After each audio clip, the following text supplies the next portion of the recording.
Bon, Franck, content de ces retrouvailles. C'est vrai. Parce qu'on a vécu quelques expériences. Tout à fait. Un long moment, c'était pas trop dur? Pas toujours été facile, mais je me suis accroché.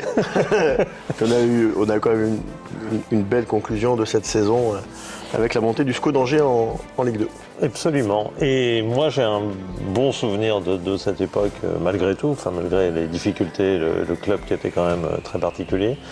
Mais toi, comment tu l'as vécu? Je parle pas par rapport à moi, hein. Non, Mais je parle par rapport au fait que tu as arrêté ta carrière pratiquement juste après, et tu étais jeune encore, il me semble. Ouais, à 32, non? J'avais un peu plus de 32, ouais, c'est Ouais, ça. ouais.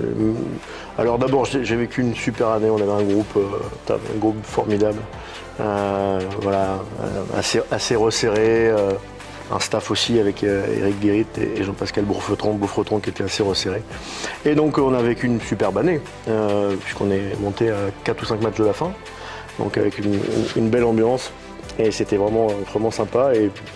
Et après, j'ai fait le début de la Ligue 2, mais voilà, j'avais déjà d'une part en tête de basculer. Ça faisait un an que je me posais des questions. J'étais pas très vieux, mais j'avais commencé jeune. Donc je commençais à être un peu fatigué. Et puis voilà, puis à un moment, il y a eu un choix à faire. Et j'ai arrêté avec le SCO d'Angers à ce moment-là pour basculer sur la première expérience d'entraîneur. Et en fait, tu avais ça déjà en tête, tu avais déjà passé des diplômes très jeune même, non? Oui, j'ai commencé les premiers à 18 ans.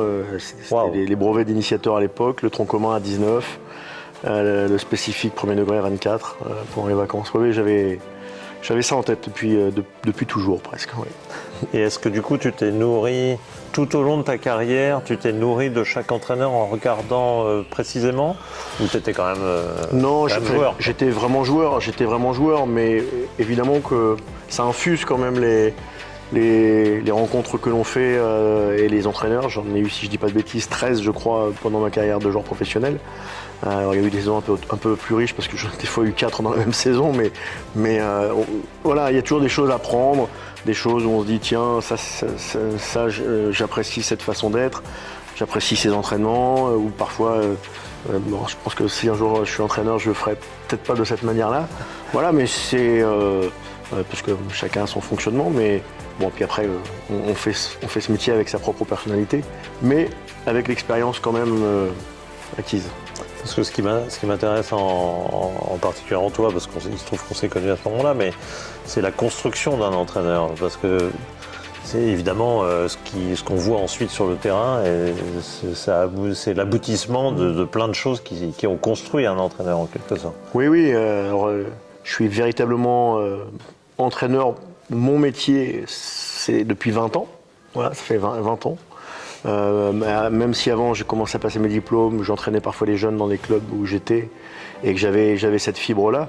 Mais oui, c'est une vraie construction et je pense qu'on ne devient pas, quelles que soient les qualités de l'ancien joueur, quelles que soient on ne devient pas entraîneur en 1 an ou en 2 ans ou en 3 ans, ça j'y crois pas. Enfin en tout cas, on ne devient pas un entraîneur qui a accumulé assez d'expérience pour aller au très haut niveau. Enfin, il faut avoir pour moi accumulé beaucoup d'expérience. Et avoir eu à gérer un vestiaire, eu à gérer un staff aujourd'hui, parce que c'est des staffs qui sont très très importants. Donc ça demande quand même un certain chemin.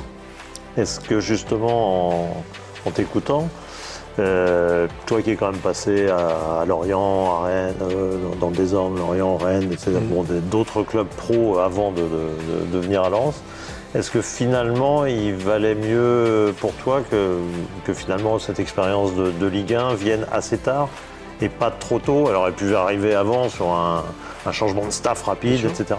D'ailleurs j'ai eu des propositions, notamment à Lorient, plusieurs fois, mais c'était pas le bon moment.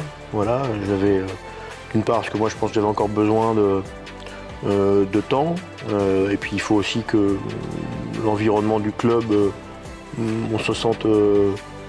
faut être aligné complètement à tous les niveaux, parce que vous connaissez la charge de travail, le fait que l'entraîneur il est vu que sous le prisme des résultats, enfin dans un premier temps, et même après d'ailleurs. Et donc il faut que les choses soient alignées pour qu'on se dise ouais, je peux être performant, je peux être bien accompagné, et voilà, c'est pour ça que j'ai pris en effet du temps, mais ça m'a permis de m'enrichir. et puis certainement de ne pas faire des choses par précipitation qu'on peut peut-être regretter beaucoup plus après. Quand tu dis que tu as pris du temps, j'étais surpris de ta première expérience. C'était au Stade Mayennais, c'est ça? Oui, en 2000, juste quand j'ai quitté le SCO d'Angers en septembre, j'ai quitté le SCO d'Angers en septembre 2003. Et aussitôt, début octobre 2003, j'ai enchaîné, alors encore un peu joueur, entraîneur-joueur pendant 7-8 mois, dans un club de CFA2. Voilà, c'était ma première expérience. C'était d'ailleurs une super expérience, parce que quand vous rentrez dans un... Vous avez été joueur pro pendant 12 ans ou 13 ans, et puis que vous rentrez dans un club même de CFA2, mais amateur, voilà, avec peu de moyens, mais il y avait quand même plus de 400 licenciés. J'étais pas là juste là pour être l'entraîneur de l'équipe première, il faut s'occuper un peu de tout, recruter les éducateurs, recruter des joueurs, être en relation avec le comité directeur ou le bureau, les entraîneurs des autres équipes seniors. Donc c'était une super expérience parce que ça vous met tout de suite dans le vif du sujet. Mais c'était par choix? Oui. Tu t'es dit, tiens, je commencerai, ma première expérience, ce sera chez les amateurs? Oui. Oui. Enfin, en tout cas, c'était vraiment un choix. J'avais eu 2-3 propositions l'année d'avant aussi, avec des clubs amateurs. Et je trouvais que commencer dans un club amateur qui était d'un bon niveau, parce que c'était d'un niveau national, donc la CFA2 de l'époque, enfin, ouais, CFA2 ou N3, je ne sais plus comment on disait, normalement CFA2. C'était hyper formateur à mon sens. Voilà. Parce que quelques années plus tard, je suis rentré au centre de formation de Rennes, comme Patrick Rampillon est venu me chercher, mais avec une structure complète, avec une équipe, et voilà. Tandis que là, il fallait s'occuper de pas mal de paramètres, et je pense qu'en termes de formation, c'était top. Et dès cette époque-là, tu savais, tu pensais faire être entraîneur d'équipe première, ou tu pensais faire de la formation?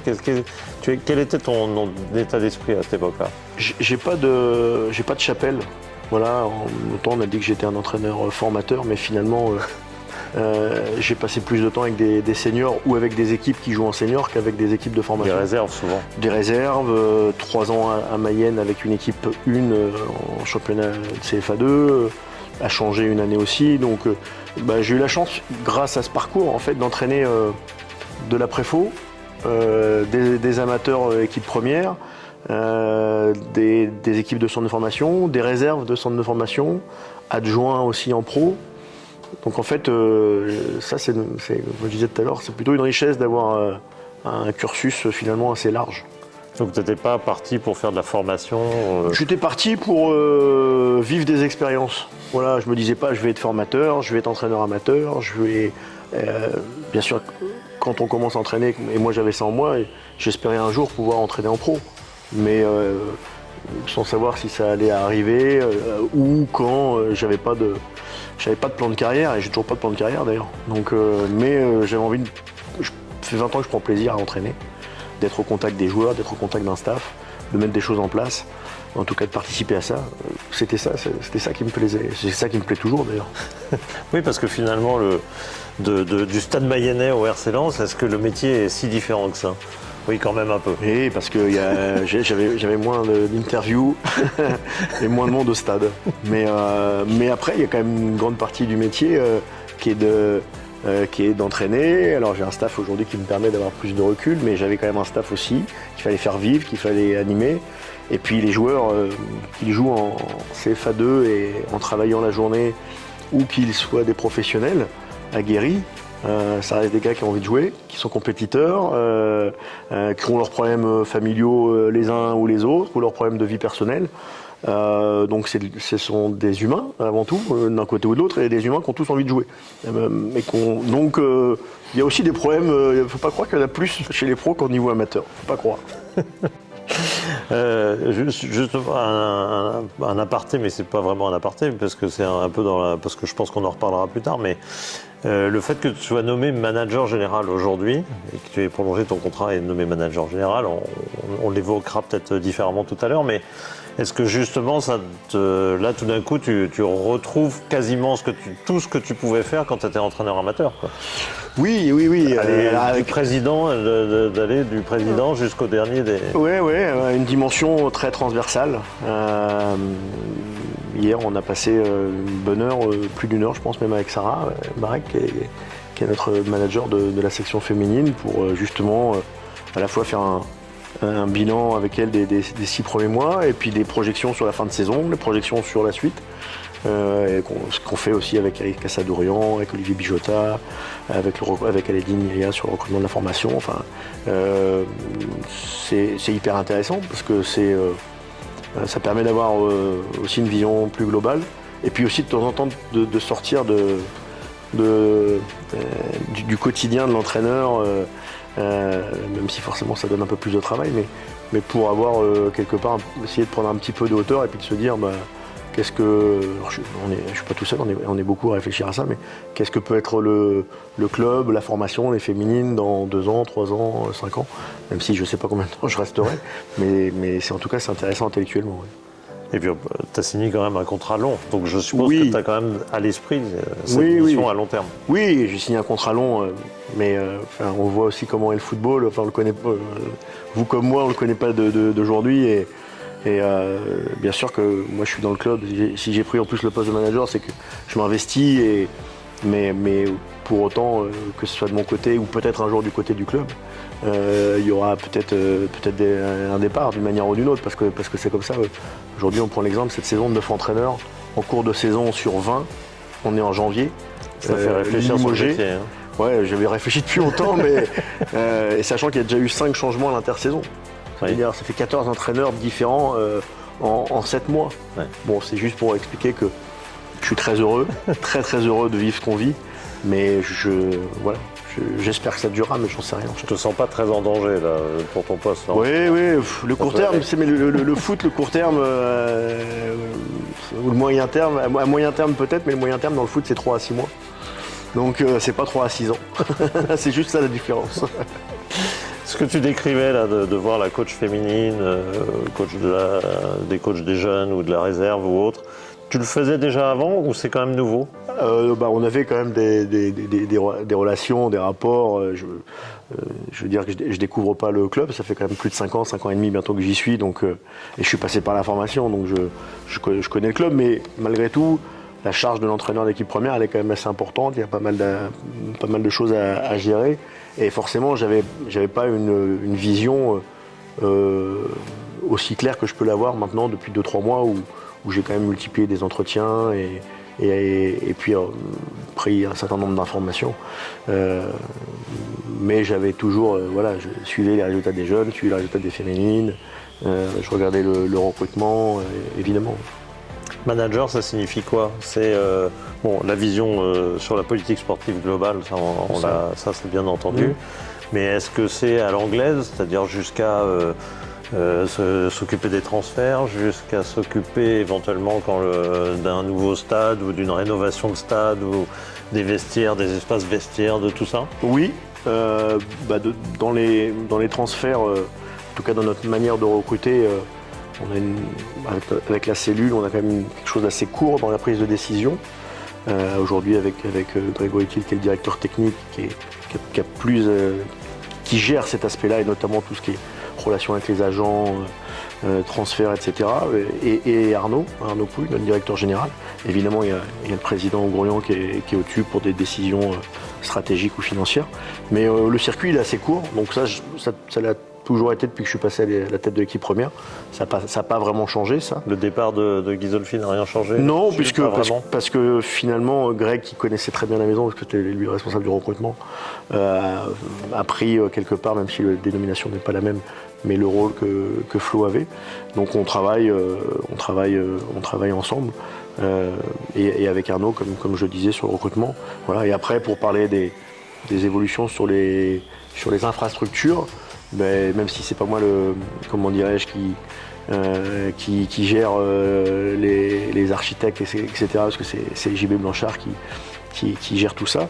Mais j'ai les plans dans mon bureau de ce qu'on veut faire sur l'agrandissement du secteur pro, et puis on partage ça avec les comités de direction. Ça veut dire que déjà tu réfléchis au futur, tu réfléchis. On a plus que réfléchi parce qu'on a déjà avancé. On a déjà avancé, les plans sont prêts.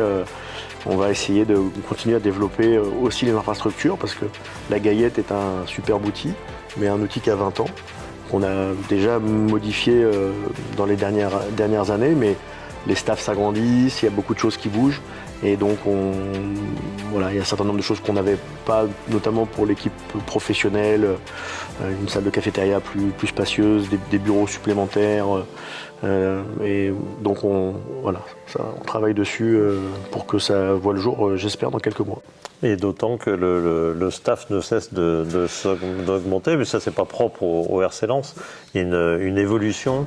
J'ai quand même une évolution globale du foot dans ce sens-là, mais j'ai quand même l'impression que toi tu fais très souvent référence au staff.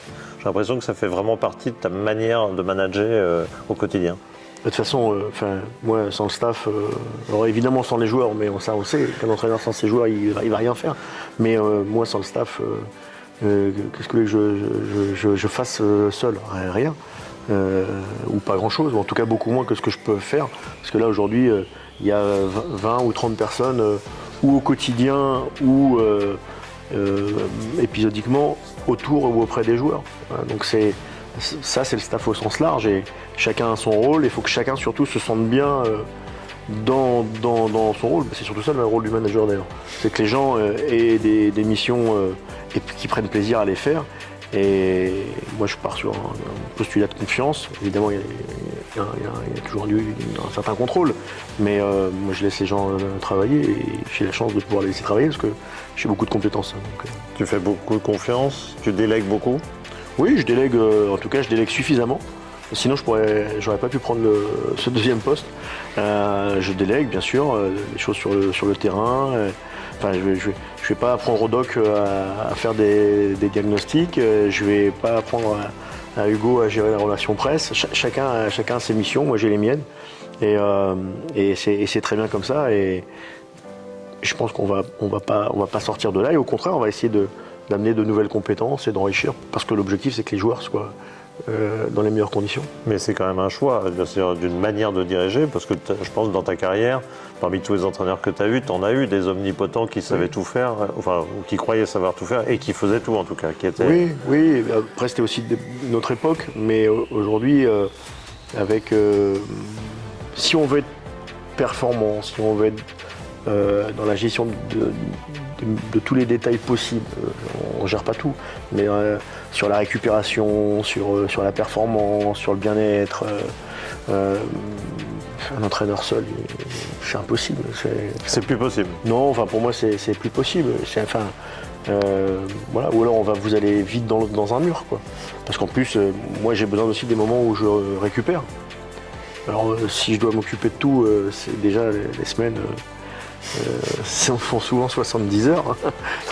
Donc si en plus je veux faire encore d'autres choses, c'est juste impossible. Donc non, je suis bien entouré et je veux continuer à l'être. Si tu t'es énormément entouré, parce que vous êtes combien? Technicien 9? Oui, technicien avec Pierre qui nous a rejoint comme deuxième analyste. On est 10 dans le côté au quotidien, performance et staff technique. Voilà, sans parler de toutes les autres personnes qui accompagnent, psychologues, nutritionnistes, profs de yoga, les intendants, le staff médical. Mais déjà, partie performance et technique au quotidien, c'est 10 personnes. C'est 10, qui est quand même pas mal. Donc ça, c'est un vrai choix, c'est une vraie indication de la manière dont tu travailles. Tu veux être extrêmement performant sur tous les domaines, tu veux être très technique. En fait, c'est ça l'objectif, c'est que j'ai des personnes qui sont très compétentes dans leur domaine, dans l'analyse vidéo, dans la muscu préventive, dans tous les domaines possibles. Et il faut utiliser ces compétences, parce que moi je les ai pas. Je peux avoir certaines connaissances sur certains points, mais il y a plein d'endroits où j'ai pas de compétences. Puis surtout, ça me permet de me focaliser sur le management, sur les choix tactiques, les choix de joueurs ou de changement de joueurs, avec la cible de recrutement aussi sur les transferts. Donc il y a 3-4 points plus la communication, parce que c'est aussi quelque chose d'important dans ce métier, même si j'aimerais bien de temps en temps finalement réduire un peu, on essaye, mais c'est pas. Voilà, il faut être performant sur ces aspects-là. Et pour être performant sur ces points-là être proche des joueurs, et avoir des moments sacralisés, il faut faire des choix. Voilà.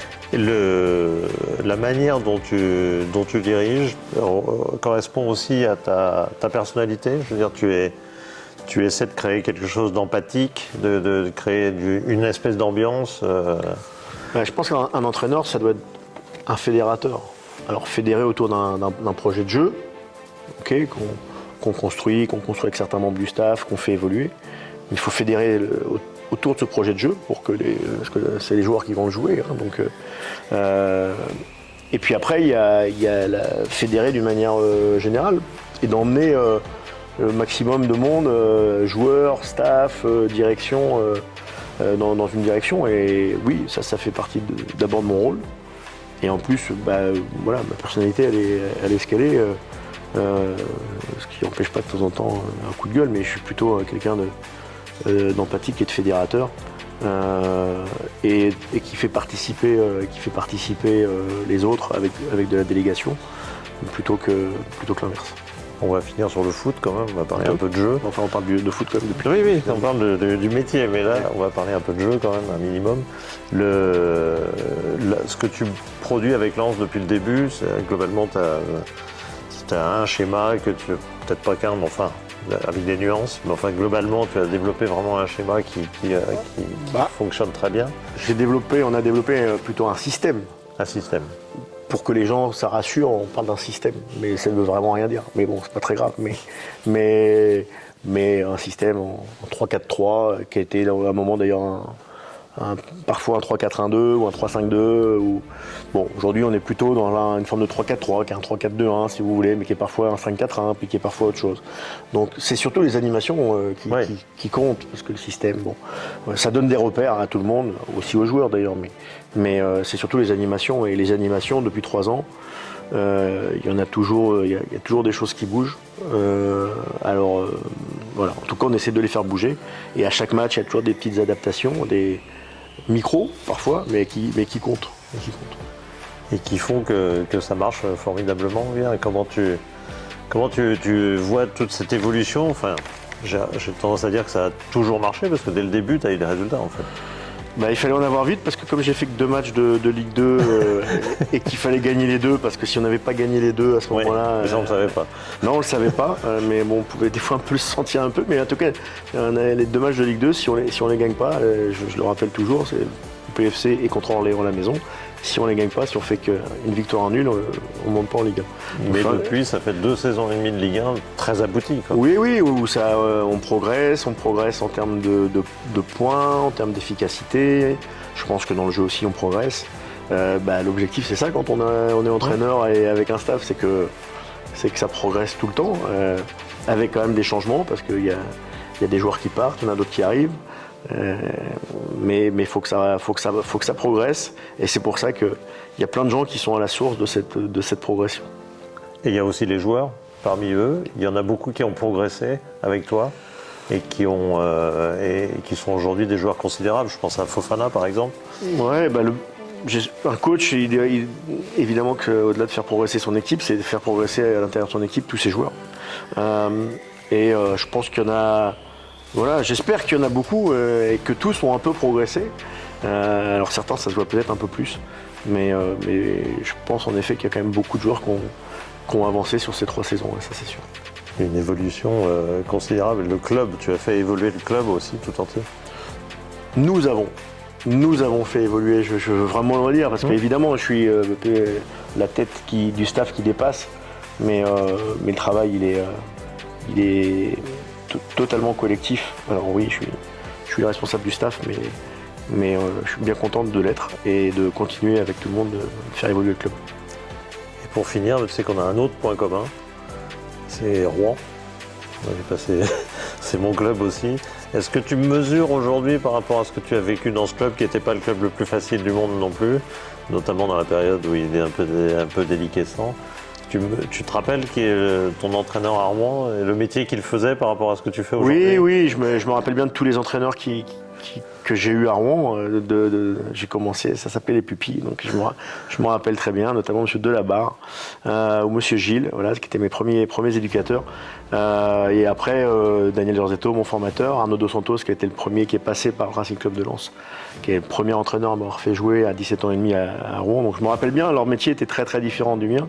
Arnaud Dos Santos, il était tout seul. Tout seul. Quand j'ai commencé en Pas pro, d'entraîneur gardien, rien. quand j'ai commencé en pro en 89, il était tout seul. Il faisait tout. Il faisait tout. Génial. Voilà. Merci Franck. Philippe, merci au beaucoup. plaisir. C'est un plaisir.